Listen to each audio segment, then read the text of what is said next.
Coffee and Pan Dulce. How's that? Coffee and Pan Dulce.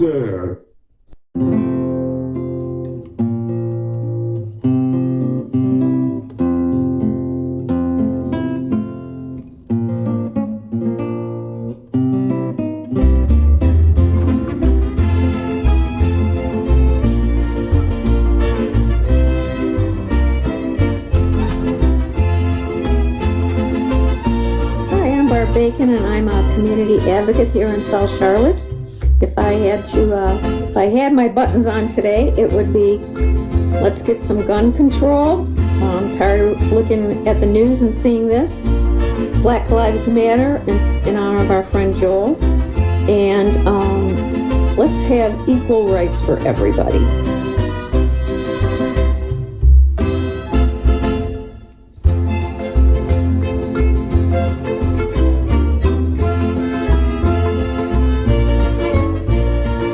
This is James Gunn.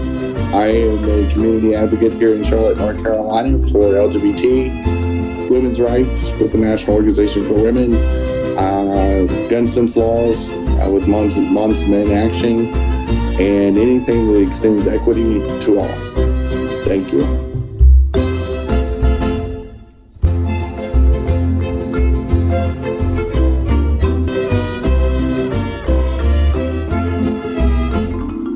Christian Cano, you're the co-host. My buttons are Moms Men Action, Gun Sense Legislation, Healthcare for All, Medicare for All, and also in my heart, Black Lives Matter on behalf of Joe Oldham, who's a guest of ours who passed away last year. That's it.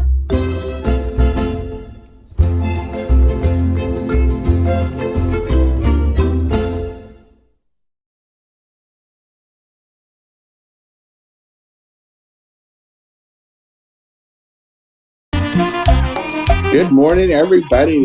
It is Coffee and Pan Dulce, and we've got a special guest today too. Yay! Welcome back.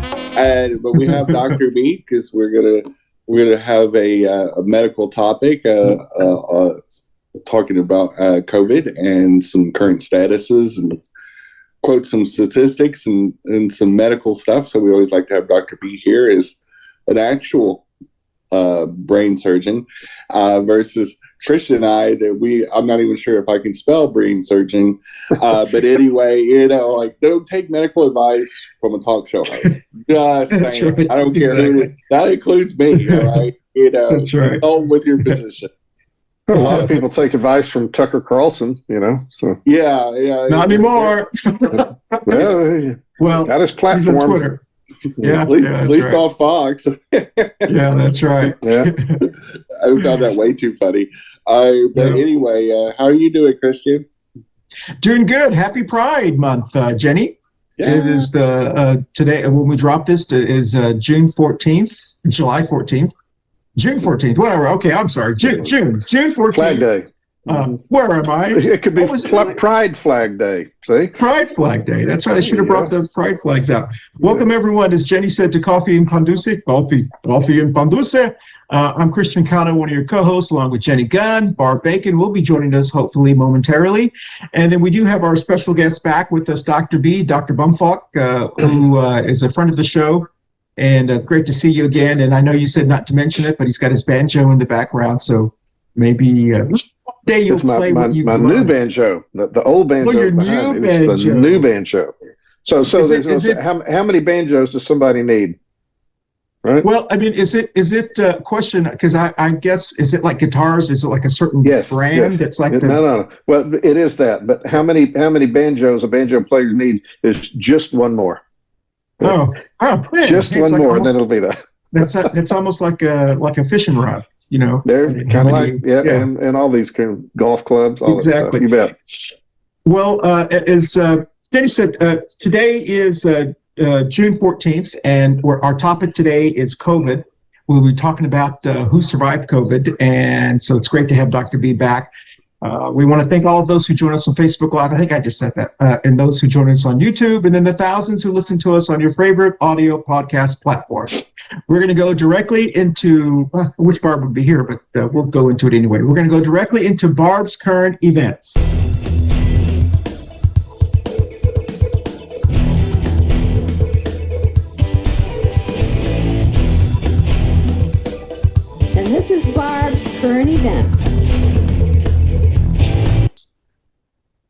All right, so here's Barb's current events. We have 3 of them. I have to put my cheaters on because this is the 3rd week I cannot wear my contacts. Dr. B, I wish you were here. We could do like Zoom. Can you prescribe something? I think I have, anyway, long story. So I don't know much about eyes. Okay, well, I can't get a contact in that one for some reason. All right, so the 3 Barb's current events. The first one, those who watch stations like I do, which is Me TV, or whatever TV you watch. I watch all the oldies, Gilligan's Island, all that kind of stuff. Well, he's heavily advertising now My Pillow 2.0, and the way the commercial is, if you have My Pillow, new technology has allowed him to come out with My Pillow 2.0, so now you can buy the 2.0 version of the My Pillow. Who knew there was new technology to make pillows? But apparently he's come up with it, and you've got to have the My Pillow 2.0. The next one is the Moms for Liberty group, the group that we have been talking about for over a year when we had the Sarasota parents on in 2022 talking about this group, because this is where the group kind of started, the Moms for Liberty group. They have been designated a hate group or an anti-government group by the Southern Poverty Law Center, and that dropped last week when you watch this on Tuesday, along with about 11 other anti-government groups, new anti-government groups that have been designated by the Southern Poverty Law Center. And then the third one is our famous Republican drag queen, George Santos, has the judge in his case has ruled that he must release the names of the persons, people who put up his $500,000 bond. He was trying to keep that private, saying that it could jeopardize their safety and it's not fair for people to know it. Well, the judge said, no, people should have the right to know. And he had until Friday of last week, which we should know by now who those people are or who put up the $500,000 bond. The funny part about this is he told the judge, I would rather go to jail than release their names. So 30 seconds or less. We'll start with you, Jen, and then Dr. B, if you want to comment, you're more than welcome to. So Jen, go ahead. Well, I mean, poor little Katara, doesn't want to release the 500,000 bond funders. There's always controversy with this person. It's never going to be an easy answer or probably a truthful one, that anything that drips out of that mouth. As far as the My Pillow 2.0, the grift continues. My biggest question, though, is when you're sleeping with 2.0, does 1.0 get jealous? Just curious. Sounds like a Trump thing.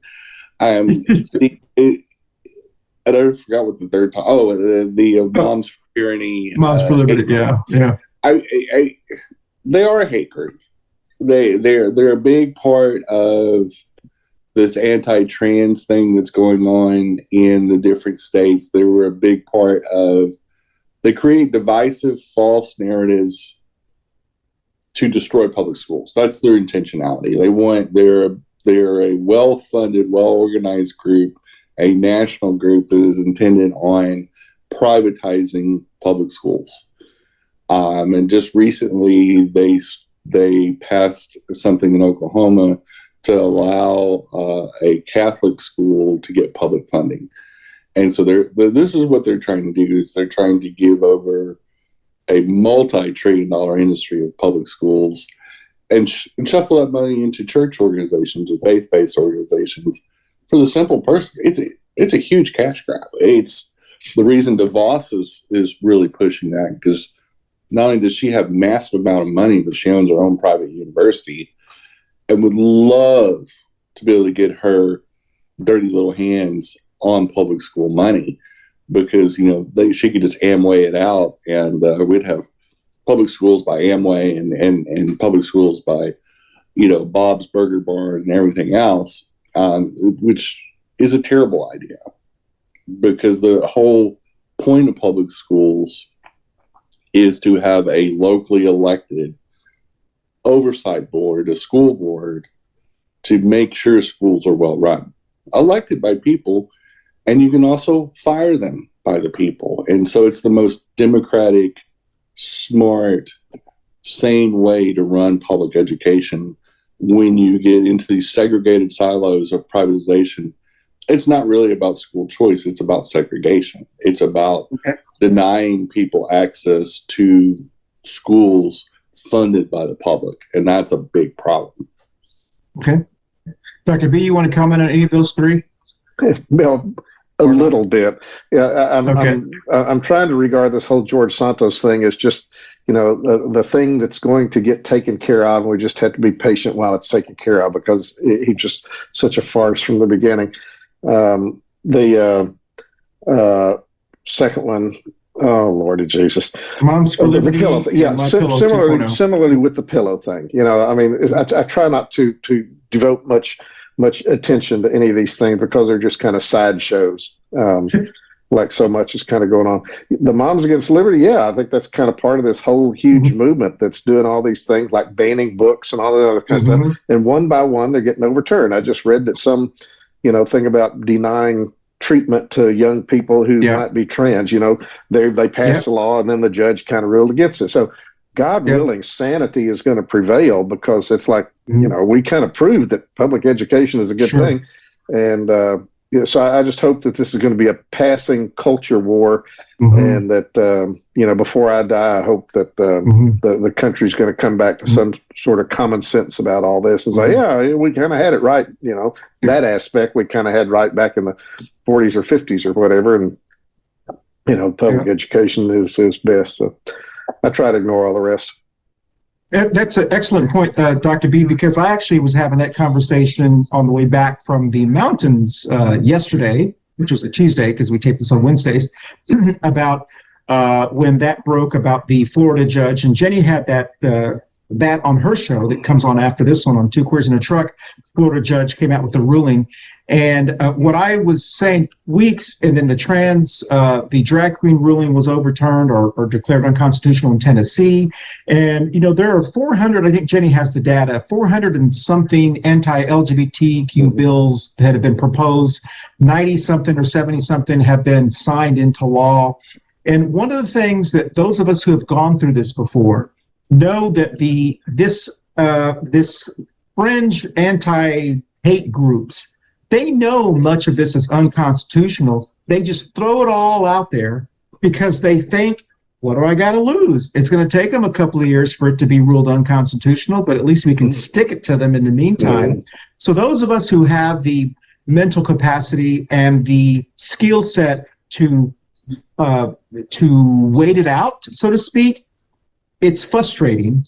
My concern is the people who don't have the life experiences, who are young, maybe in high school or younger, who see all this hate coming out and think, oh, is this the world I'm going to go into? And that's the fear. How quickly do we overturn it to save people that maybe don't have the skill set to know this is something that's going to be hopefully ruled unconstitutional? Jenny, you want to comment on that before we go to our first break? Well, the cruelty is intentional. I mean, first and foremost, and this is one of the reasons the Moms for Liberty /tyranny is declared a hate group. They're specifically been formed to foment hate in school board meetings, to cause controversy, to basically paint the public school system as corrupt, or they're trying to make your kid queer, or anything else. And so you see all of they've also fomented the book burning type mentality, which, the thing is it's a divide and conquer tactic. You've seen this in other countries when fascism took over. You see this now with these strong fringe groups that are very, very fascist, very, very trying to cause disarray at drag shows and school board meetings. January 6th.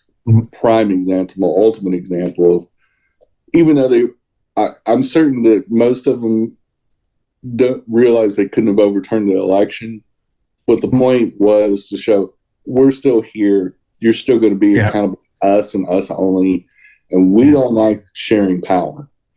And this is predominantly most of white conservatives that don't like to see an AOC or a Vice President Harris or anybody else like a gay man, like the Secretary of Transportation. They don't like diversity. This is why you talk about woke and DEI officers and things like that. They're so afraid that somebody other than a white male's in charge, and a conservative white male at that they'll say and do anything to poo-poo any idea that somebody else can lead and have discussions and format or create policy is just ridiculous. But that's why they're afraid. That's an excellent point. And I hope that now that they have been labeled a hate group or anti-government group, people who aren't paying attention like we are, maybe it gives them pause and says, hey, hold on, they're now in the same category as the KKK. Maybe I need to actually look at who these people are. That's what I hope these kind of things happen. Of course, they're going to say, oh, Southern Poverty Law Center is a woke group. It's they don't like Jesus, and they're going to say that. But so we have to try to help those who we know. Hey, look into the group. Don't take my word for it. Just look how they started, see what they're going after. Have you ever seen a Moms for Liberty group at a school board meeting say, this is what I like about public schools? Never. All they talk about is what they hate about public schools.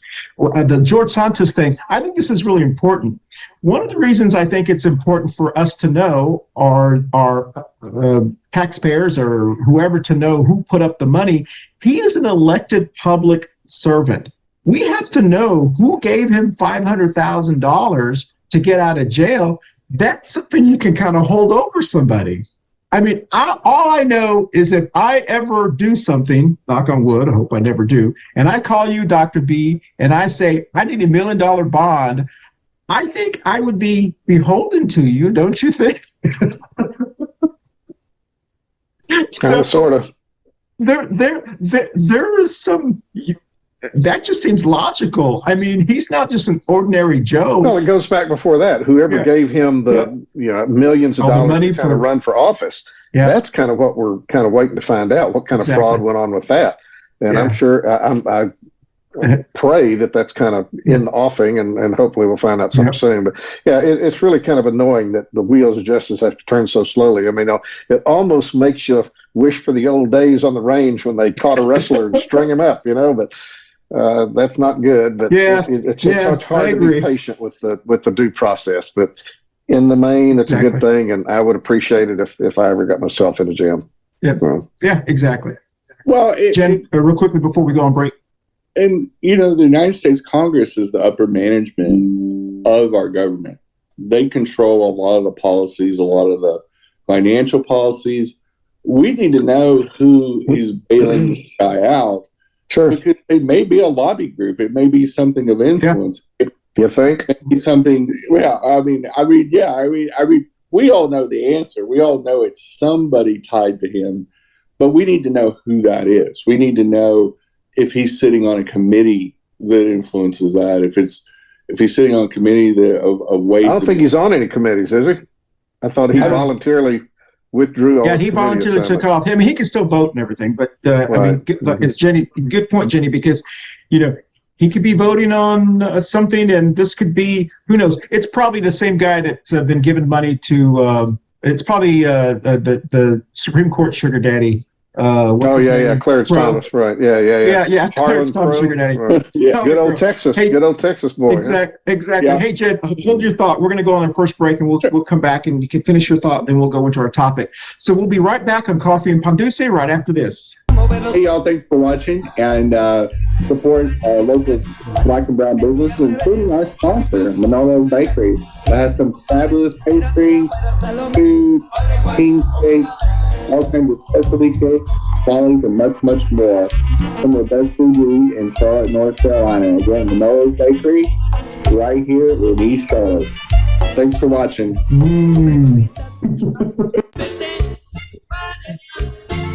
Hey, y'all, it's International Pride Month, and I want to wish everybody, our fellow queer neighbors and our allies, a happy Pride Month.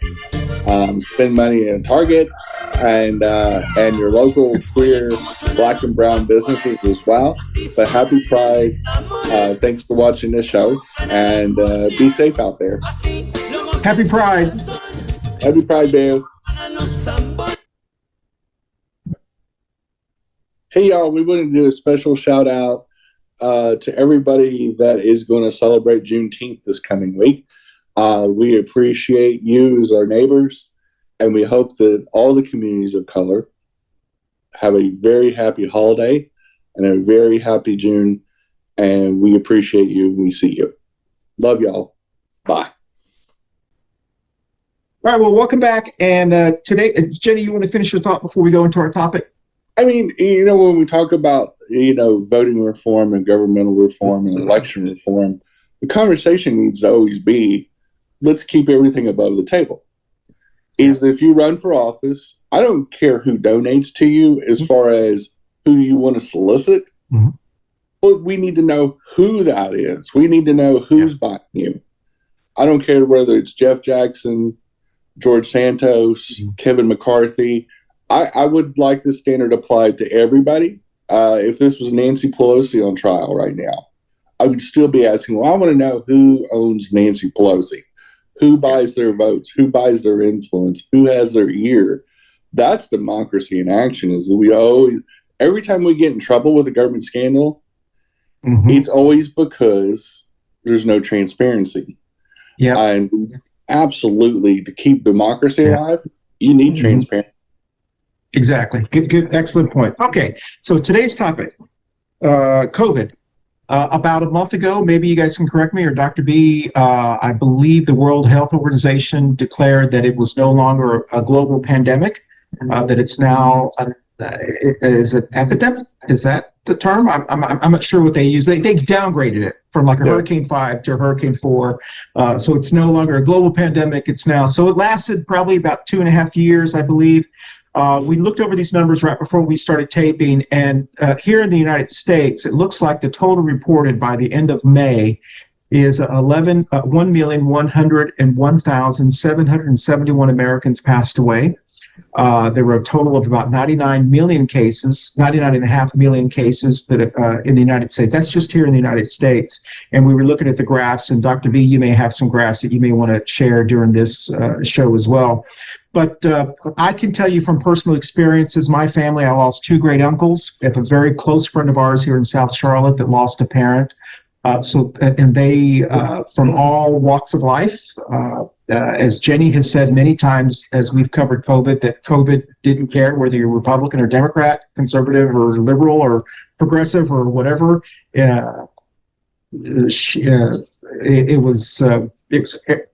went after anyone who wanted it, I guess. I don't want to say wanted it. I don't know how to word that right. So, Dr. B, what does that mean to us in your view, that COVID is ended? I mean, does that give you relief? I know you've been with us since the very beginning, since we last met here at this table and talked about it, and over the last 2.5 years, and the world has changed. So what does that mean with you? Well, I think what it means, I'm going to share the screen. I hope everybody can see this graph. Is that popped up? Yes. Yep, got it. So I think the basis for people kind of saying it's over is because you look right down here, and that's approximating 0. Now, this peak up here from 2 years ago, January 21, we had, 25,000 deaths per week in the United States. Yeah. And now at the end of May, we're down to, under 500. 188. So, most scientists would look at that and kind of say, yeah, problem over. And as a huge, as you mentioned, global pandemic, it largely is over. And now this is kind of falling into the category of seasonal flu and respiratory syncytial virus and some of these other things that will come through and kill, a few thousand people every year. But it's down to that level. It's not over. And unfortunately, as Fauci and a bunch of these others predicted early on, it's probably never going to be over, kind of like we essentially are over polio and smallpox, although there's a sporadic case every now and again. I think this is unfortunately some variant of COVID is probably always going to be with us.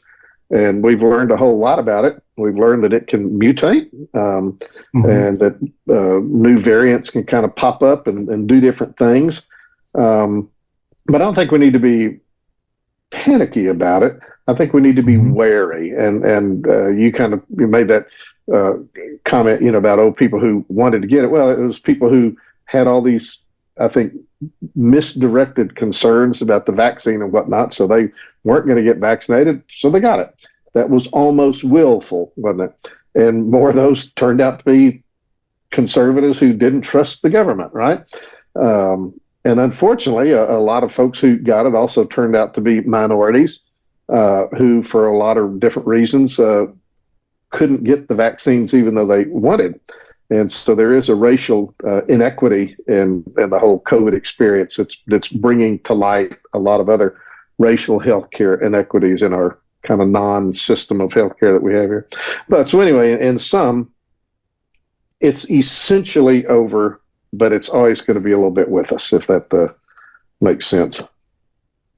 Excellent point. And one of the things that I've noticed, and I know we during the pandemic, I know we had these conversations with each other, but we were also hearing, I know Barbara was hearing it, I was hearing it, I'm sure Jenny was hearing it. We were hearing from anti-vaxxers and anti-maskers. Remember, it was anti-maskers were the first ones. And then it became the anti-vaxxers that were kind of the same people, but they were just sharing conspiracies. One of the things that I was hearing at the time, which made no sense, but this is what I was hearing, well, it's only impacting the older people. If you're young and healthy, or if you're in good health, and if you're taking vitamin C and and things like that, then it's just like it's just like the cold. And logic told you we don't really know about this, so I'm not really going to listen to you because you're not really hearing from the experts. We don't actually know. Wear a mask until we find out. We were washing our hands. Was it over? We don't know. It was something that we didn't know. So when I look at that, your chart there, and I look back now, I think if we had just, woulda, coulda, shoulda, if we had just gone, let's just play it, let's be careful until we know what we're dealing with, and then we can argue what we should have done later. But let's try to save people first, and then go back and argue these kind of things. And I'm really saddened because when you look at that spiking, it was right before the vaccines really started to come out. And I think all the people who didn't make it to the vaccine, and so it almost saddens me that there were people who almost were willing to sacrifice other people, because even today, there are people that I have met that said, well, you should have just gone out to increase your immune system and caught it, and then you would become healthier. That type of logic was. I'll jump in here, Christian. You had two forms of ignorance at the peak of those death rates: woeful ignorance and willful ignorance. And the willful ignorance, and people making it this their life's mission to not only spread non-medical information about a deadly pandemic, that maybe it only killed 1 out of 100 that got it. But do you want to be that one? And as Dr. B knows, it depends on viral load, health, a lot of comorbidities, like diabetes or obesity or heart issues or whatever. But why roll the dice? Why not just wear a mask? Why not take a vaccine? Why not do the precautions, the social distancing? And you can still live life within the confines of all the rules, but why go out of your way not only to endanger your own life, but the life of others for what? I know that's terribly frustrating, and I think I've said on previous episodes that I take some comfort in the lessons of history, and those lessons being that there always going to be that faction of the population that just is born to resist any kind of common sense. They're the flat earthers, and there are people that push back against Galileo's, theory, heliocentric theories and whatnot. So I don't know. Like you say, the woeful and the willful, there's a combination. There's probably always been some money to be made in going against the grain like that. Now, of course, that's so extreme. I just still can't believe that Laura Ingraham and all these other kind of folks on Fox would keep promoting these fake theories and get these doctors, to kind of from hydroxychloroquine and all the others. I mean, it really is sad. And of course, there was money to be made, and now we are hearing at least about support of Trump that these folks know better in private, but they were saying all this because it got clicks and it got the advertisers and millions of dollars for them. So there's that, and that's profoundly sad. I guess there's no accountability for it. We just have to struggle on through these things. But yeah, it was a tragic experience. I mean, from the Trump on down, a lot of things could have been done so much better. And I will put in a plug for Medicare for All, which we all support. That if we'd had a national healthcare system, gosh, so much of this would have been avoided. Not only deaths, but all this ridiculousness about competing for contracts for the testing and ventilators and just so much absurdity. And there would have been things to criticize, and people would have said, see, the government didn't do as good a job, but there's no way it would have been worse than what we had. We kind of are largely through this. There's lessons to be learned. We probably won't, as a society, take advantage of most of those lessons, but here we are. I can say, as a person who caught it twice, one before the vaccines came out, and then one after. Luckily, I was fully vaccinated when I caught it the second time.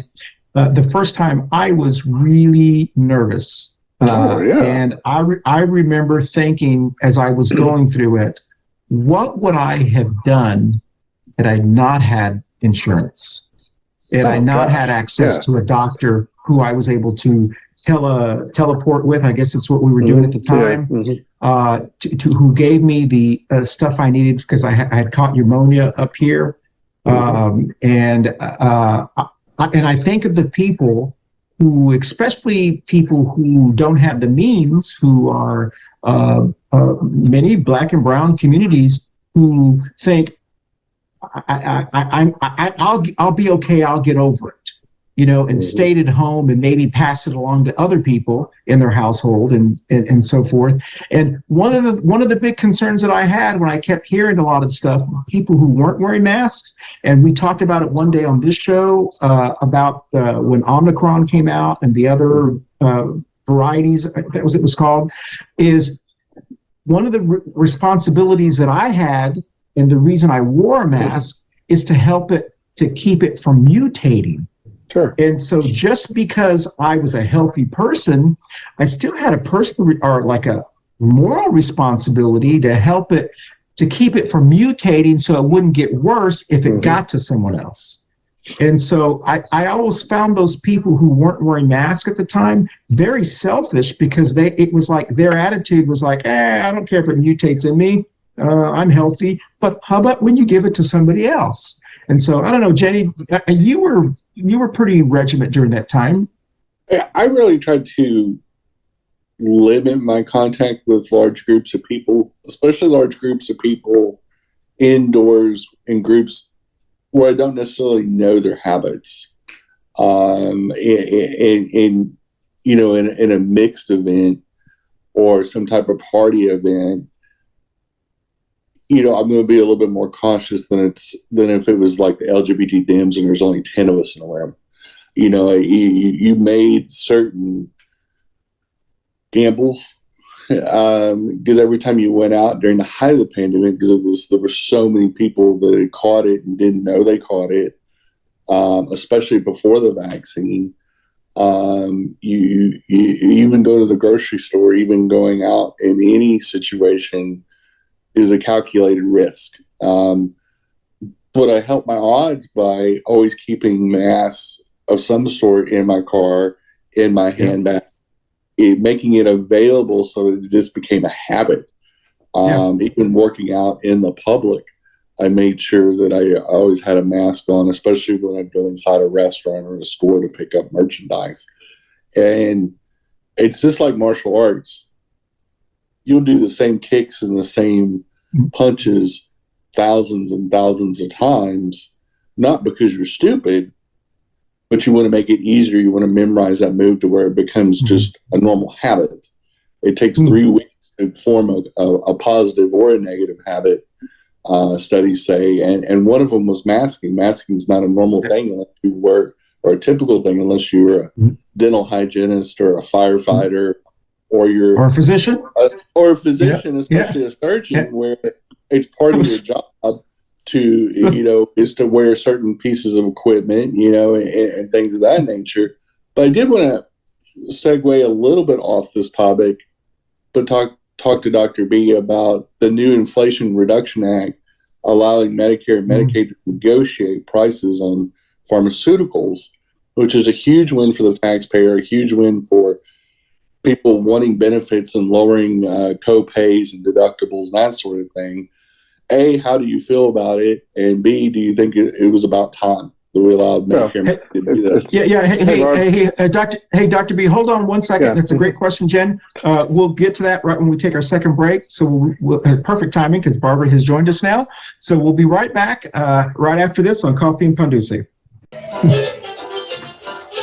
Hey, everyone. Thank you so much for watching our Coffee and Pan Dulce show every week. Don't forget, you can watch us visually on our video podcast platforms on Facebook and YouTube, but you can also listen to us on your favorite audio podcast platforms like Apple, Amazon, iHeartRadio, Spotify, and all of the other ones that your favorite, whatever your favorite is. Once again, thank you for watching us on Coffee and Pan Dulce. We'll dance out.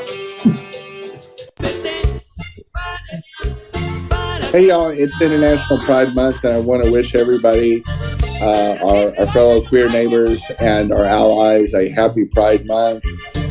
Spend money in Target and your local queer Black and brown businesses as well.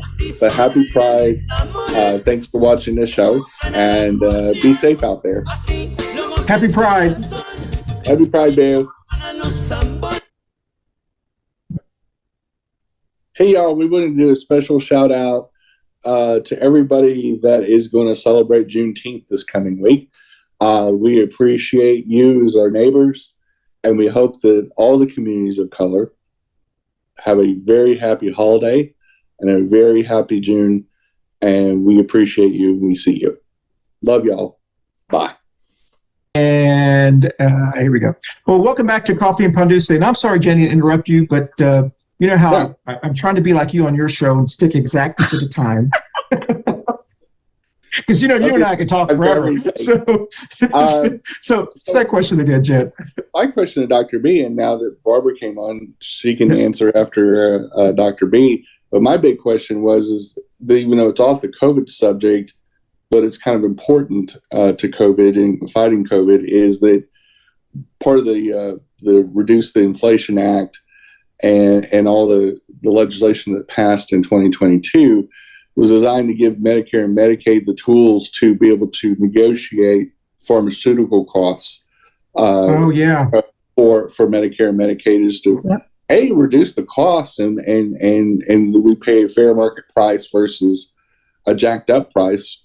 But to Dr. B, one, is your answer about time? And two, what your take is on it being a Medicare for all and a healthcare for all advocate? Yeah, that's very interesting. It's a drop in the bucket. It's nothing huge, but nonetheless, I just read this morning that one of the drug companies is suing whoever it is, the HHS or something about that, kind of saying that, oh, no, you can't do that. Well, Congress made that little law about you can't negotiate drug prices, so I think Congress can override that law. So we'll see.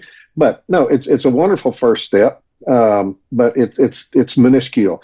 I think it's phenomenal that as part of that, I think it was one of the drug companies, doesn't matter which, lowered the price of insulin after Medicare and Medicaid kind of said it's going to be $35 a month or something, so that, maybe this is a crack in the dam. On the other hand, it's a huge, powerful dam, the pharmaceutical lobby. And I just read a phenomenal book.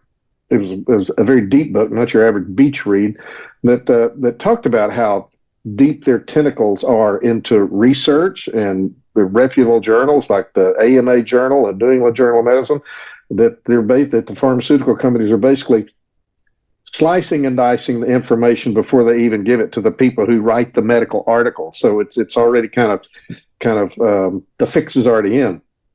Mm-hmm. And so, doctors, get all this medical information from these reputable journals, but it's all been kind of crafted by the drug company. So it's a huge problem. I don't know how we're ever going to kind of get the drug company money out of this whole political and medical influence kind of thing. But yeah, it's a good thing. Unfortunately, it's small. It has not opened up to full negotiation. It's going to be like 10 or 20 or something drugs this year, and then 10 or 20 next year. It's going to be kind of a dribble. And obviously, we need something like Medicare for All that says, boom, we're going to negotiate all of them. But it's a crack. And the pharmaceutical company industry is going to fight it tooth and nail. But I think there's such overwhelming need for it that it's probably going to continue. And the example of insulin hopefully we'll move to other examples of these egregious, price fixing kind of patterns.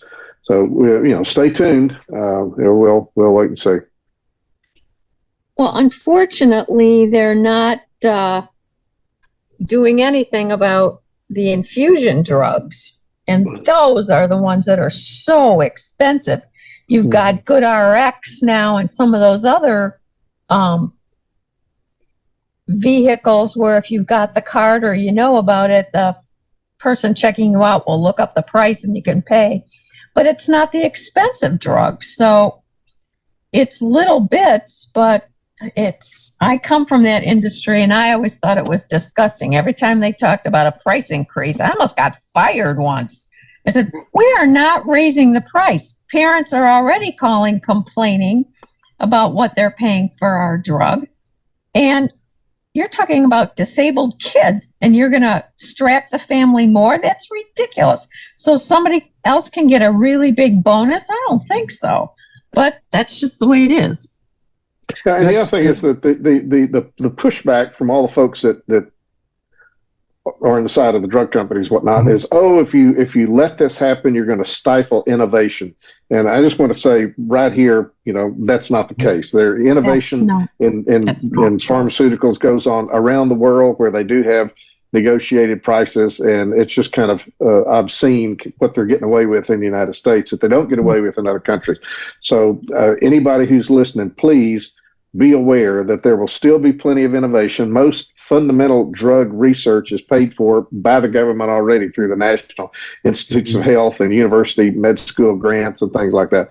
So innovation will continue. There's still going to be tons of money to be made in pharma. It's just not going to be tons and tons and tons and tons. Your stock might go up 5% a year instead of 15% a year. And that's the way it should be. Hey, Dr. B, I just want to follow up because, Jenny, that was an excellent question because I had just read about this when we taped the show yesterday. And the lawsuit that's happening in Texas right now, apparently what has occurred is there are 3 people who are suing their company or their insured to this portion of Obamacare and the Medicare being able to do it. They want to throw that out. And their argument is, for religious reasons, they shouldn't have to buy insurance from an insurance company that mandates that they cover PrEP.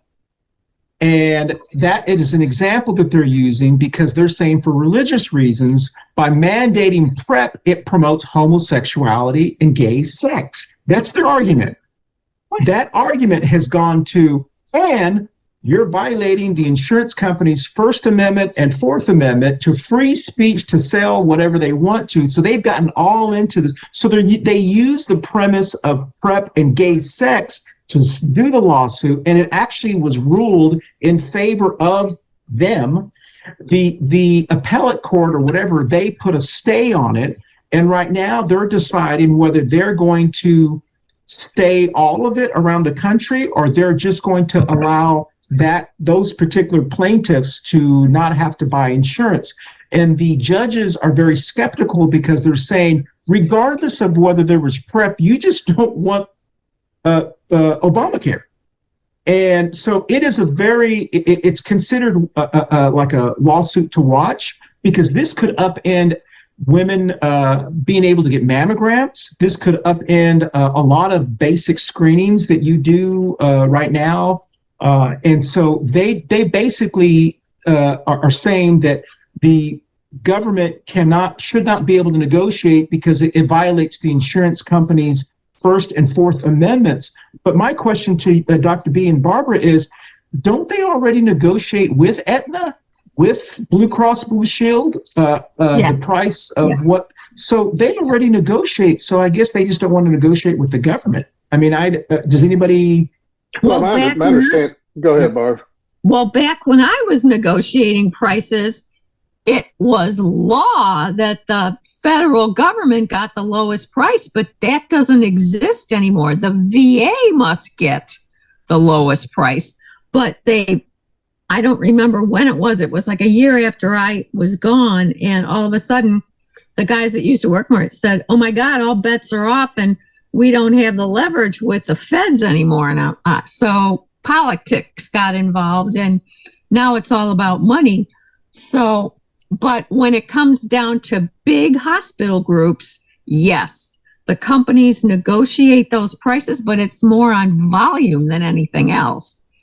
Well, and my understanding is that that any of those companies and any of those hospital systems are not yet large enough to really make a dent in overall healthcare prices. And the federal government, with Medicare, Medicaid, and the other programs, is the only single entity that could really kind of have enough buying power to get the drug companies to do some serious negotiations. So I suspect that the negotiation that Barbara's talking about is all through this very confusing stuff with pharmacy benefit manufacturers and rebates HMOs, and things like Good RX and all this kind of stuff. So the companies continue getting the big bucks somehow or another. That's become so in kind of obscure and opaque that it's kind of hard to follow. But the fundamental issue is, there may be some negotiation going on, but I think, again, they're kind of a drop in the bucket and really aren't bringing down prices for the vast majority of folks. Jenny, this is, Jenny, sorry, Barbara, but this is what I find interesting when I read this. This was just like with books, just like with all the things that have happened over the last couple of years. This fringe group of Americans are using gay, LGBT, as the basis behind all of their religious exemptions, religious lawsuits. To me, this is no different than what happened in the 50s and 40s and 60s when it was the Black person was used as the basis behind, we can't marry, you can't have it. So I hope people realize this is really just about people who don't like gay people. To me, that's what it seems like. So it's always a bad faith argument anytime you're trying to cut out a population. Let's just be real clear, whether they're Jewish, whether they're Black, whether they're queer, whatever the category that you look at and say, because of who they are, it offends my sky god. It offends my imaginary friend that I pray to. And when you get down to that, and you get down to shit in a shoebox, they're just a bigot. And when you have ignorant bigots and fringe groups controlling the mainstream access to healthcare, to highway systems, to public schools, whatever, and you get this book burner type mentality where almost like a caveman, those people over there on the other side of the river, I hate them. Well, why do you hate them? Why do you think they're woke? Do you know the definition of woke? And these type of people have no idea what they're saying. They just memorize certain things to facilitate bigotry. And that's what it comes down to. The second thing on this all proves why you need a standardized level of finance in the healthcare industry. We need a one-payer system because it's all about the finances. And the more uniform you can make it, the more you can lower market costs. And you can reasonably and common sense negotiate with the people that are providing a portion of the healthcare, which is the pharmaceutical industry. Yes. Should they be able to make a profit to keep research and development going? Yes. But in any industry, whether it is Silicon Valley, whether it is the medical industry, there is a point in part where you're price gouging, where you are unethically segregating people out of healthcare because of their means to finance their healthcare. And healthcare is about national defense, about raising kids in healthy homes, and a lot of other conversations we need to have. Even mass shootings, a lot of this could be committed if we actually committed to mental health. The same people saying mental health is what's causing this. I agree. Let's finance mental health properly. Let's see it under standardized financing and normalizing financing healthcare for all is the conversation we need to have. Is we're not arguing, or we shouldn't be arguing in any case, in any feature, that any portion of Americans should be denied healthcare. The real question is, are we going to address the real problem, which is how we finance healthcare for our people? We all pay into the same system, no matter how you pay into it, whether it's a private or public funded deal. We all pay taxes. We all consume goods that corporations pay taxes on. But at the end of the day, how we divide that pie is how we decide what kind of society we're going to be. And this plus the fact that we had with COVID proves that we need standardized financing of healthcare more than ever. So another question, Barbara, and let's go to our last commercial and then let's break and then we'll come back. And then Barbara, I have a question for you just about the COVID thing as well, but also about the drug thing. So if you like what you hear from Jenny, her show drops 30 minutes after this. It's called Two Queers in a Truck. It's already taped, so I know exactly what she's talked about. And I steal half of her stuff. And so we'll be right back on Coffee Pan Dulce to talk about that one. Up next is Two Queers in a Truck with Jenny and Christian. And hope you guys tune in. We'll see you in about 15 to 20 minutes. Thank you. Bye.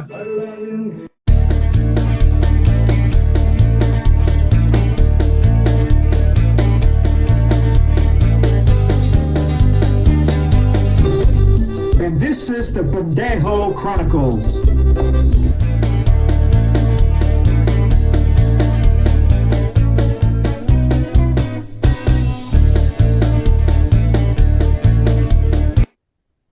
Well, welcome back, and we are not going to do the Pendejo Chronicles today because we have these two very important guests, so we want to give them time. So, Barbara, the question I have is, I know that if you can buy, let's say I'm on this thing for my thyroid. I've been taking that for 20 years, okay? I take it every morning when I wake up in the morning. I know that you can buy that less in Mexico. Like for pennies, even really, really inexpensive. So I don't understand this argument about we can't do drugs cheaper because we know in other countries you can get drugs cheaper. There was a time in the 90s when I didn't have insurance. I actually bought my thyroid medication from India. A male pharmaceutical company mailed it to me. It was a little bottle like this. And so I don't know if you can answer this, but it can be made cheaper. So I don't understand how this argument that we can't make it for cheaper. That doesn't logically make sense. All I can tell you is when I was in charge of negotiating pricing, and that was in the United States, I had Mexico, I had Canada. In Mexico and Canada, the government told me how much they were going to pay. I didn't negotiate. Wow. They just said, this is what we pay. If you don't like it, we're not going to sell your drug. And that was the end of it. And then when I worked for an Italian company, it was the same way in Italy. It's their way or they don't buy it. So it's the whole pricing thing has gone political. And when Bush Baby Bush, as I call him, passed the Medicare plan pricing and said you can no longer negotiate, who got to who? I mean, you could always negotiate pricing, and now you can't because Medicare pays for it? That's wrong. We're paying really high prices now for things that are dirt cheap in all the other countries, and it's only because of the way pricing is structured now. Politics is involved. I'm glad I don't work now because I'd be fired. I just would be fired. I've never believed in it because I saw poor people or people that had disabled kids going broke trying to help their kids get better because they couldn't afford it. And no big pharmaceutical companies have good giveaway drug programs. They just don't. So it's sad. It's really, really sad. But there's no reason for it. Maybe a brand new drug the first couple of years, but then they've got the contract structures out there. They've got the buyers, pharmacy benefit managers. Either it's going to make it or it's not. They could lower the price, but they never do. It's sad. So do you think now that we can look back, and even though it's still only a couple months since it's been declared no longer a global pandemic, COVID, do you think, Dr. B, as medical historians, or I'm not sure how it works, researchers, I guess, look back and see how we handle it, policymakers, do you think that we are going to repeat the mistakes that we made from this last time?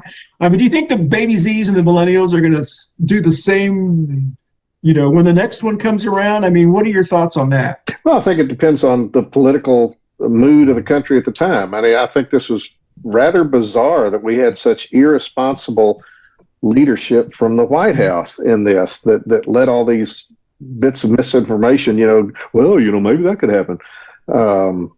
It's just absurd. So if we have responsible leadership and some degree of trust in the government, no, I think it'll be better. But there's a whole lot of folks that kind of say, get ready. There's going to be another pandemic and we're not going to do any better and, all that. So I think it all comes from the top. Dr. B, don't you find it shocking that if you're going to talk about politics, that people in the Republican Party aren't angry about how many millions of people died because they didn't get vaccinated, and some of them still don't think they should get vaccinated. I know. Well, we say about almost every topic on this show that it's political, and it is. And so for people to deny humanity to all these folks because of their race or gender orientation and things like that, you would think the Republican Party would be revolting by that. But in fact, that's kind of what they seem to be appealing to, and I think it's a losing proposition, but it may take it a while to kind of to lose. I don't know. Yeah, it's discouraging. Question for you, Jenny, because Jenny's got her pulse on things she has since I've known her. Running in 2024, do you think the 15 to 20% diehard MAGAs? Then you have the 15%, 20% diehard progressives. So, and then there's the rest in the middle, so-called, that sometimes move, Do you think it would be advantageous for whoever runs for office in 2024 to run on not only, I think, women's rights, that's the most important, but also, who do you want in office if something like this happens again? Do you want another Trump, or do you want someone stable? I mean, do you think that would be something that could win people over in the middle? Well, if I was running for office in 2024, for example, Queen of the world, I'm not going to run for office until I can run the whole world. I go for right? But if that office did come available, I'd probably run. But the reality is, I define Democrats as the common sense party, the voice of reason. This is how Biden ran in 2020, saying, I'm that old uncle that is going to run on. I've led this country with Obama before. I'm that steady hand. I'm not like the other guy. I'll come in and bring common sense. I'll get the vaccines rolled out. I'll do this. I'll calm down the economy. And I think Democrats have to run on stability and mental stability and paint the Republican Party as exactly who they are. We don't have to lie. We don't even have to exaggerate. We can just point to very specific things like these anti-drag bills and these abortion bans, from the very reason is that it's insane that the only people that should be making medical decisions are the patient and the person treating them, which is a doctor or nurse practitioner, whomever they're seeing. It should be between them and the medical industry, period. Yeah. How it's financed, how it's done, everything is that we should be protecting patients, privacy, first and foremost, their dignity, and just go back to a more dignified and rational politics. Is that politics should stay out of medical examination boards. They should be, they should be staying out of families making decisions for their trans kids. There is not a rationality to any of this, and that common sense, real Americans need to run this country. And that excludes the Republican Party right now. Yeah.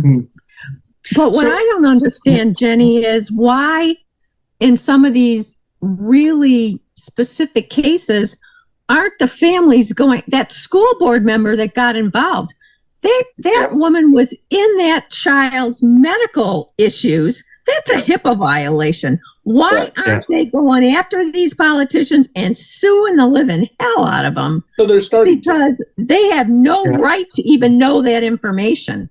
So the case that just came down in Florida, where the judge ruled against the state of Florida, a specific group, Judge Hinkle, and Judge Hinkle, U.S. District Judge Hinkle, ruled against the state of Florida, saying that they clearly violated not only the patient rights, but also the ability for them to seek out medical care, including talk therapy.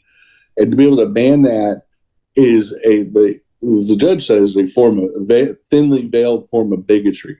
The state of Florida has no right to intervene into a child's health care that was decided by their guardians and the healthcare practitioners. And so the right people were involved until the state got involved. And it's none of the state's business. And you are completely right, Barbara. Both with abortion and with trans health care, nobody should know who's getting an abortion. That's right. It's nobody's business but the doctor and the patient. Is how do they know who's getting an abortion? Who's getting reproductive care such as birth control? Who should know who's getting PrEP? Nobody should know that I'm getting PrEP. It's none of your business. And also, too, just for the record, more people outside of the gay men now get HIV than gay men. The healthcare, and because the gay male and trans female population is so much more educated on HIV, the fastest growing segment of people contracting HIV right now is actually straight people, and specifically straight women. A lot of straight women are getting HIV, and you can get HIV from more than just sex. So there again, this is a long-stemming misinformation campaigns that the alt-right they stew in these misinformation campaigns. One, they're tragically stupid, and two, they typically don't know what they're talking about, and they use it to scare people as just like the Red Scare, communist scare of the 1950s and 60s. Oh my gosh, it's the communists, they're sneaking in, and they take these nebulous arguments that don't have any basis in reality and try to scare. Just like healthcare finance. Oh my God, we'll turn to Canada. You mean we'll be a country that's happy with their healthcare and how they pay for it? Oh my God, we'll become socialists. I don't want to be. It's terrible. The quality of care will. Dr. B won't be able to afford 10 vacation houses, maybe 5, but just 10 vacation. So question, because we only have just a couple of minutes left before we have to wind out, because we do value your time. COVID. Do you think COVID, Dr. B, Jenny, and then Barbara, Do you think COVID is going to be an issue in the elections in 2024? No. Or is it? Okay. No, I don't think so. I think it's going to, Americans forget really quickly. And so there's going to be enough other kind of crap, on the scene. And I think COVID is going to be essentially forgotten. Some of the people challenging Trump, for example, might kind of say, well, he was an idiot with respect to this. But I don't think it's going to be any sort of decisive issue. Mm-hmm. Okay. Barbara? Well, unless COVID goes crazy again, I agree. No. I think they're saying in Chicago, numbers are really going up, which is kind of scary. But I think that won't be the big issue. I'm hoping sanity is going to be the issue. And if the Democrats play it right and do it right and say, hey, we're on the right path. We're the sane people. We don't have conspiracy theories and all this other crap. So I'm hoping, but I think it'll depend, but I'm hoping that that's not it. We've had enough of it. Jen? I agree. COVID, from now on is probably going to be more endemic than pandemic. And it's going to flare up. And just like the cold and flu season, it's going to have, when we migrate more indoors, obviously it's easier to catch an airborne thing. But I think anybody that has half a brain, they'll stay regular on their COVID boosters and that sort of thing. And the people that don't, that's nature finds a way. And old Miss Rona just, loves the stupid and the misinformed. and it just say, knocks on that door and says, hey, here, and go ahead, Jen, I'm sorry. I do believe that the political issues are going to be defined of the day. I mean, we'll obviously have some hot button issues if the economy takes a turn for the worst. If there's, depending on what goes on in Europe with the Russian-Ukraine war, there's a lot of political issues that are going to come up and define that primary for the Republicans and ultimately decide if Biden can defend his seat. But I think the good thing about the Republican culture wars is it paints them as stupid as they really are. And things like abortion is also driving mass registrations of young women members. And I think as the women's movement, Me Too movement, said for a long time, the pussy's about to bite back. And I can just tell you, there is going to be a massive, you're going to see women that make up the majority of our population. I think you're going to see them align closer and closer with the LGBT community, people of color. I think people are tired of these boring ass social outrage things, these fake scandals like Bud Light, making people queer, book burnings, things like that. People are going, most people didn't even know about the Bud Light controversy. Most people don't pay attention to it. Right. Just like they don't watch the news. They don't watch the news. I wrote earlier and said, I don't even really want to comment on some of these, because they're so stupid. Like a George Santos is going to take care of itself. So it'll take itself out at some point. Even if he doesn't get convicted, he's going to lose next year anyway. That district is long known for their common sense, and they're New Yorkers. And New Yorkers don't put up with shit for very long. So George Santos problem, the Bobo problem, probably they're going to lose their seats next year. The Democrats probably will take the House back. Will probably defend the Senate. The real question is who's Biden going to run against, and how fun those Republican debates are going to be. Well, everyone says it must be in the water. All I can say, growing up in Texas, I drank Coors Light and Miller Lite, and so the rest is history. Exactly.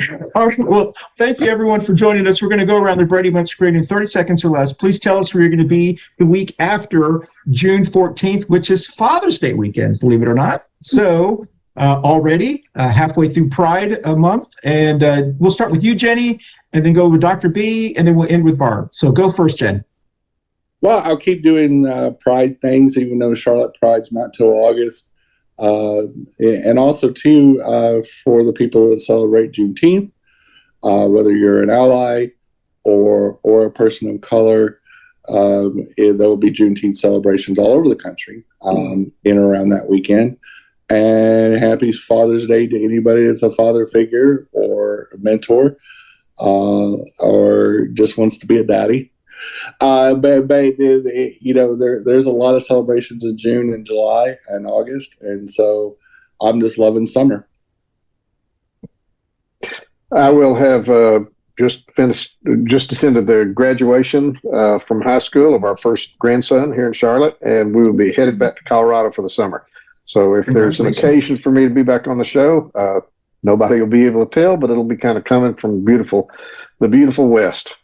Okay. Excellent. Well, my schedule is all over the place. I'm hoping I'm just going to be in Charlotte. I don't know what else I'm going to be doing. Every time I try to plan something else happens. So I just try to show up where I'm supposed to be. I might be late, but I'm going to try to show up. I really don't know. Everything's up in the air because it just seems like everybody that I'm connected with, their lives are that way. So mine is too, I guess. So, but I will be here next week, one way or the other. Yeah. Excellent. And I believe that weekend I will be in Georgia. So I will be in the great peach state of Georgia. So with that said, we do want to thank everyone for joining us. As Jenny said, happy Juneteenth and also continues happy Pride Month. Thank you, Dr. B, for joining us. And thank you, Barb. And then Jen, of course, thank you as always. And so we will see if this works and we'll dance out. Good to see you, Dr. B. Go. Yeah, good to see y'all. Bye, y'all. See you next week. Bye. Hey, y'all. Thanks for watching Coffee Pan Dulce. And happy Pride Month. Happy Juneteenth. Happy Father's Day. And be safe out there. There's a lot of Republicans on the road. Have a great week. Bye, y'all. Next up, thanks for watching Coffee Pan Dulce. Next up is Two Queers in a Truck. Stay tuned.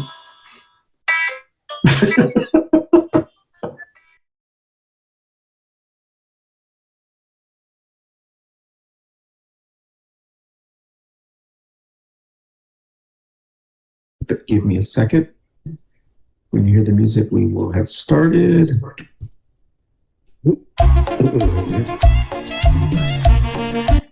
Okay. Hey, Barb. How are you? We're going to... Hey, I'm going to edit just this little portion out. So we're going to come back and Jenny ask the same question again. Okay. Okay, with Dr. B. Coffee Pan Dulce. How's that? Coffee Pan Dulce. Sounds You great. sounded like a telenova. I mean, I'm trying to. All I have to say is go. Yes. as a non-Spanish speaker.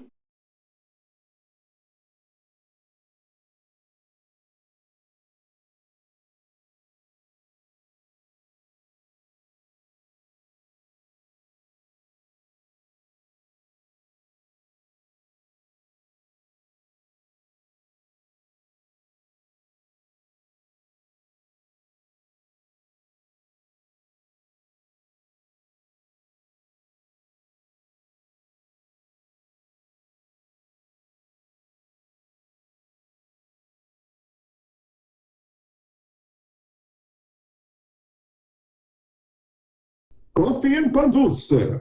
How's that? Coffee Pan Dulce.